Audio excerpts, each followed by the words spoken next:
شرقي، سيدي بن شرقي، علشان خاف وعندنا بن شرقي، علشان خاف وعندنا بن شرقي. السلام عليكم ورحمة الله وبركاته، ازيكم عاملين ايه؟ يا رب تكونوا كويسين وبخير. اهلا بيكم وحلقة جديدة والكورة مع ديشا. انا مصطفى غازي، فلنبدأ الحلقة. رسميا انتقال اشرف بن شرقي للنادي الاهلي، يمكن حلم طال انتظاره. يعني جماهير النادي الاهلي كانت بتتمنى تشوف اشرف بن شرقي من سنتين ثلاثة مثلا في صفوف النادي الاهلي. يعني يمكن كانوا بيتمنوا ان هو يكون في صفوف النادي الاهلي من بعد ما رحل من نادي الزمالك. ولكن في الحلقة دي هنشوف مع بعض ونحلل مع بعض هل اشرف بن شرقي هيفيد النادي الاهلي في الفترة الحالية، ولا زي ما بيتقال عليه ده انت جايب لاعب مشطب كوره. ففي البدايه كده عايزين نوصل الفيديو ده لاكبر عدد ممكن من اللايكات انت وذوقك. ولو لسه جديد في القناه وما اشتركتش انزل دلوقتي واشترك وفعل زر الجرس عشان يوصلك كل جديد. لينكات السوشيال ميديا بتاعتي عندك في الديسكريبشن تحت، اعمل لي فولو. يلا بينا نبدا الحلقه بتاعت النهارده. في البدايه سريعا كده تفاصيل انتقال اشرف بن شرقي. اشرف بن شرقي طبعا كلنا كنا عارفين ان هو كان في نادي الريان القطري، كان خلاص فاضل له في عقده 6 شهور وينتهي التعاقد بتاعه مع نادي الريان القطري. يعني هو دلوقتي يحق له ان هو يمضي فري مع اي نادي، وهو بالفعل اللي حصل مع النادي الاهلي علشان يبدا مسؤولين النادي الاهلي يتواصلوا معاه وهو يتواصل معاهم علشان يقدروا ان هم يحصلوا على توقيعه. وبالفعل وافق اشرف بن شرقي ان هو يتنازل عن بعض الامور اللي كانت تتعلق بالراتب بتاعه مع النادي الاهلي. حصل مرونه في المفاوضات مع اشرف بن شرقي. النادي الاهلي كان عارض عليه مبلغ من المال، ولكن اشرف بن شرقي كان عايز زياده، كلمه من هنا على كلمه من هنا. اشرف بن شرقي تنازل شويه عن الحاجات اللي هو طالبها من النادي الاهلي علشان بالفعل يتم التعاقد معاه. النهارده باذن الله هيتم الاعلان بشكل رسمي عن صفقه اشرف بن شرقي. خلينا بقى نتكلم مع بعض كفنيات اشرف بن شرقي. هل اشرف بن شرقي فعلا مفيد للنادي الاهلي؟ هل اشرف بن شرقي الجناح اللي الاهلي بيدور عليه في الوقت الحالي؟ في البدايه كده خليني اقول لك محاولات ضم الاهلي لاشرف بن شرقي اللي يعني ما كانتش مره ولا اتنين، لا خليني اقول لك ان هو بعد لما ساب الزمالك وراح الجزيره الاماراتي، بعد لما فسخ العقد بتاعه او خلص المده بتاعته مع الجزيره الاماراتي، تواصل معاه مسؤول النادي الاهلي وهو كان فري، كان من حقه ان هو يوقع على اي نادي. ولكن فشلت الانتقالات بسبب رغبه مارسيل كولر.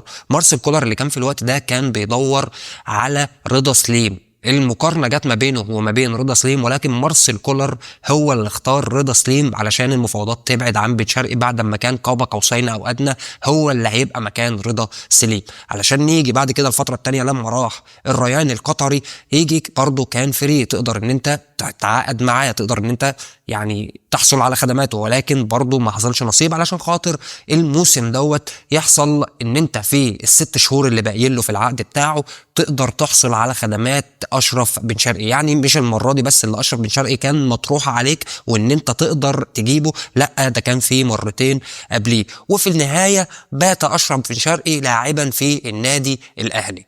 نيجي بقى نتكلم هنا عن ايه اللي ممكن اشرف بن شرقي يقدمه للنادي الاهلي. بص، كل لاعب عنده مميزات وعنده عيوب. خلينا الاول نسرد مميزات اشرف بن شرقي وبعد كده يعني نقول عيوبه اللي هي يعني بالنسبه لمميزاته حاجات صغيره جدا، يعني عيب او اتنين مثلا في اللاعب كله. من مميزات اشرف بن شرقي ان هو بيجيد اللعب في منطقه الهجوم ككل. ازاي؟ يعني مش بيلعب وينج بس او مش بيلعب وينج شمال بس، لا اشرف بن شرقي بيجيد اللعب في الوينج الشمال، بيجيد اللعب راس حربه، ولكن مش بنفس الاجاده بتاعه الوينج شمال. ليه؟ لان اشرف بن شرقي اول ما بدا في الوداد المغربي كان بيلعب راس حربه، ولكن مع الوقت قدر ان هو المدرب اللي كان بيمرنه ساعتها يستخدمه في الحته بتاعه الشمال، وينج شمال، عشان يتاقلم اشرف بن شرقي في الحته دي وبالفعل يثبت في المكان ده.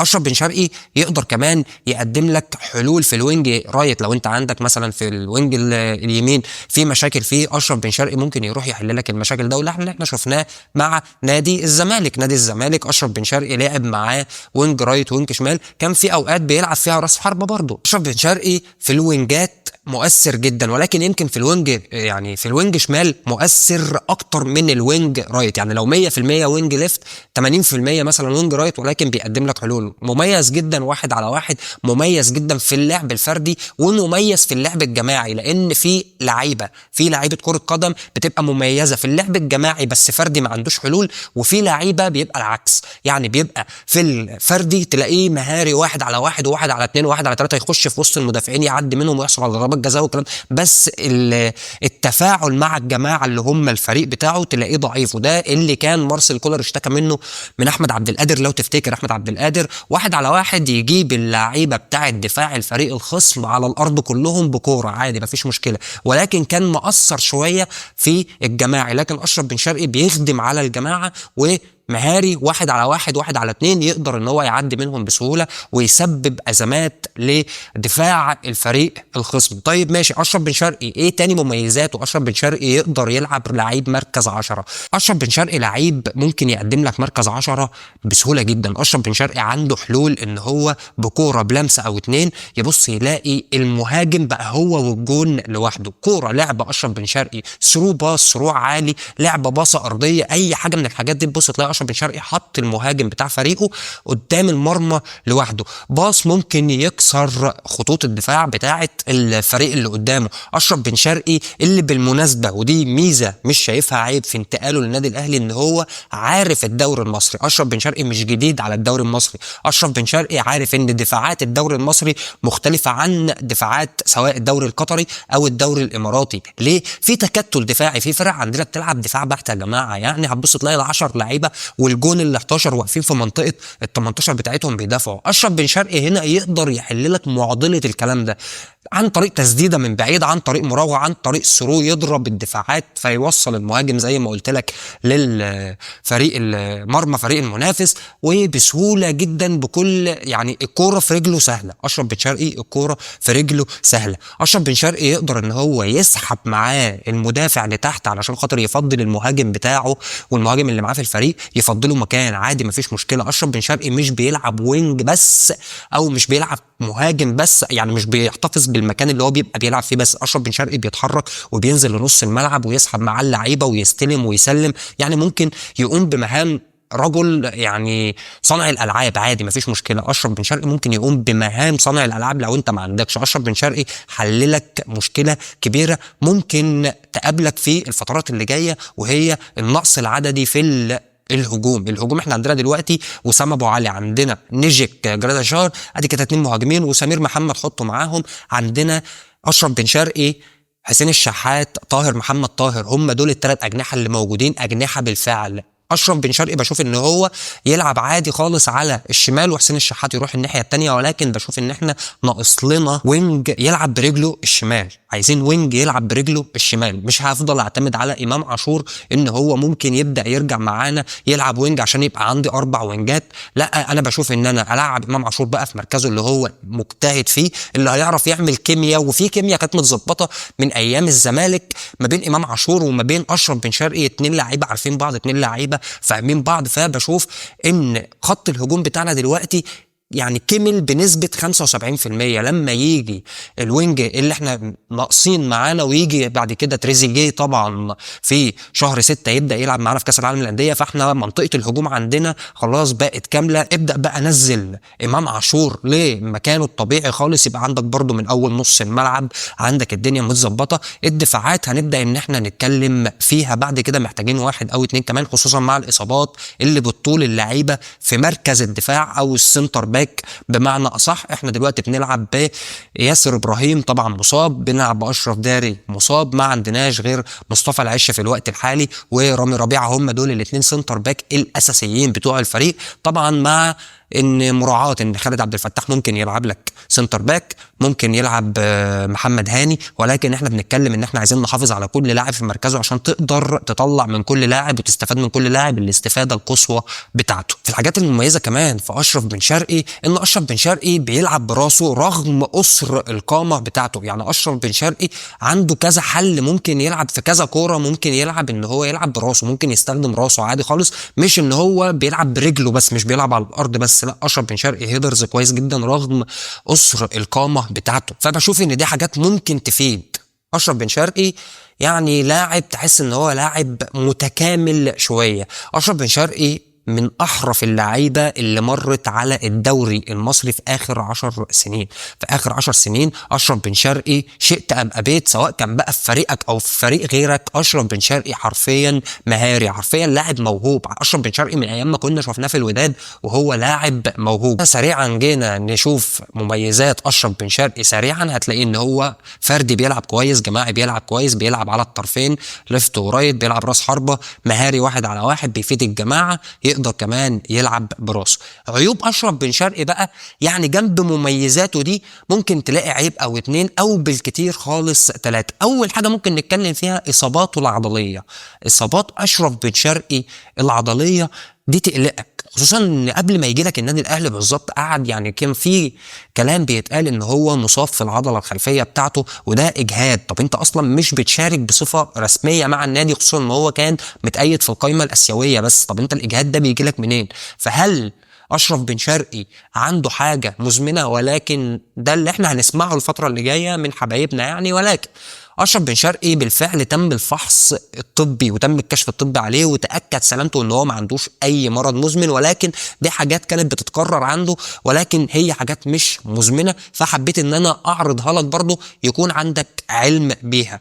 اشرف بن شرقي برضه من ضمن عيوبه، ولو ان انا مش بشوفها عيوب ولكن هنسردها مع بعض، اللي هو ما بيحبش يطول في اي فريق يلعب فيه، يعني اخره موسم، موسم ونص، موسمين بالكتير وبعد كده بيرحل. انت محتاجه علشان يلعب معاك كاس العالم للانديه ويكمل معاك موسم والتاني، وده اللي بالفعل مضى عليه اشرف بن شرقي. تقريبا العقد بتاعه 2.5 سنين، وده اللي احنا هنعرف تفاصيله النهارده بالليل ان شاء الله مع كابتن احمد شوبير. 2.5 سنين مع احتمال تجديد السنه الثالثه مع يعني بموافقه الطرفين اللي وافقوا يجدد، ما جددش خلاص اشرف بن شرقي ممكن يعني ايه يكتفي ب2.5 سنين مع النادي الاهلي. ولكن ده امر ايه غير ان احنا يعني نتكلم فيه دلوقتي، مش عايزين نقلق بسببه. فانت بعد اللي انا قلته لك ده شايف ان اشرف بن شرقي يستحق يلعب في النادي الاهلي وهيكون قد المكان اللي هو فيه ولا لا؟ هستنى منك كومنت تقول لي انت شايف الصفقه دي ازاي. تعالى بقى نكمل ونروح للجانب الثاني وهي ارقام اشرف بن شرقي. اشرف بن شرقي على مستوى الاربع 5 سنين اللي فاتوا، مش عشان بدأ ان هو ينتقل من نادي الاخر معنى كده ان هو كان بيقدم مستوى وحش في النادي فبيبدأ يسيبه، لا. اشرف بن شرقي من اهم مميزات اشرف بن شرقي ان هو لاعب مستواه ثابت. يمكن في الاربع 5 سنين اللي فاتوا دول في موسم واحد بس قدر ان هو يعني ما يحققش ارقام كامله ولكن او علامه كامله زي ما بيحقق في 3 4 مواسم تانيين، ولكن ده انا بشوفه ما فيهاش مشكله، خصوصا ان في حاجات اشرف بن شرقي مش بيعملها، فعلشان كده ممكن تقول ان هو خفض مستواه او خفض معدله التهديفي، وجاي لك فيها وهقول لك عليها. اشرف بن شرقي لعب مع الزمالك موسمين 2020 2021 و2021 2022. في الموسم الاول مع نادي الزمالك اللي هو يلعب 40 مباراة، في خلال ال 40 مباراة سجل 16 هدف وصنع 4 أهداف، يعني أنت بتتكلم مساهمة أو معدل تهديفي 20 هدف، ساهم في 20 هدف في 40 مباراة. تعال نشوف في الموسم الثاني أشرف بن شرقي لعب 30 مباراة بس مع نادي الزمالك، قدر من خلالهم إن هو يسجل 11 هدف ويصنع 8 أهداف، يعني مشاركة تهديفية أو مساهمة تهديفية 19 مساهمة تهديفية. ولو جيت اتكلمت إن في الموسم الأول في 40 مباراة 20 مساهمة تهديفية والموسم الثاني 30 مباراة بس 19 مساهمة تهديفية، يعني الكيرف بتاعه والمستوى بتاعه بيعلى. إلا إنه في الموسم الثالث ما قدرش إن هو يحافظ بنفس الثبات دوت أو بنفس المعدل دوت، ولكن أقل شوية. تعال أقول لك الموسم اللي بعد كده حصل فيه إيه. موسم 22 23 انتقل اشرف بن شرقي من نادي الزمالك راح الجزيره الاماراتي، قدر ان هو يلعب معاهم 33 مباراه، سجل 9 اهداف وصنع هدف وحيد بس، يعني انت بتتكلم 10 اهداف في 33 مباراه، وده معدل ضعيف جدا بالنسبه لارقام اشرف بن شرقي السنتين اللي قبل كده والسنتين اللي انا جاي لك فيهم بعد كده اللي هو المرتين بتوع الريان القطري. مع الريان القطري موسم 2023 2024 قدر اشرف بن شرقي ان هو يلعب 28 مباراة، من خلال ال 28 مباراة سجل اشرف بن شرقي 14 هدف وصنع 6 اهداف، يعني بدأ ان الكيرف بتاعه يبدأ ان هو يعلى تاني. اول موسم مع الزمالك 40 مباراه ساهم في 20 هدف، تاني موسم مع الزمالك 30 مباراه 19 هدف، ثالث موسم مع الجزيره الامارات 33 مباراه 19 هدف. ولكن هنا بنشوف مع الريان القطري بيرجع الكيرف بتاعه تاني يعلى ويعدي الموسم الثاني والاول بتاع نادي الزمالك. ازاي قدر ان هو في 28 مباراه بس يساهم في 20 هدف؟ مع العلم ان اشرف بن شرقي يا جماعه يعني، ولا اقول لك دي خليها بعد الموسم الثاني بتاع الريان هقول لك عليها حاجه، نقطه مهمه لازم تخلي بالك منها اصلا. اما في الموسم الحالي في الدور الاول مع الريان القطري لعب اشرف بن شرقي 16 مباراه، قدر من خلالهم ان هو يسجل 6 اهداف ويصنع 4، يعني معدل تهديفي 10 اهداف او 10 مساهمات تهديفيه في 16 مباراه. مع العلم ان اشرف بن شرقي ما لعبش الدوري بتاعهم كامل لانه ما كانش في القائمه المحليه الا فتره قصيره. اشرف بن شرقي لما جه هو كان مسجل في القائمه الاسيويه، في لعيب اتصاب في القائمه المحليه، اشرف بن شرقي دخل مكانه وبعد كده رجع خرج تاني من القائمه المحليه. يعني تقدر تقول ان هو ما شاركش في كل المباريات اللي لعب فيها الريان القطري السنه دي.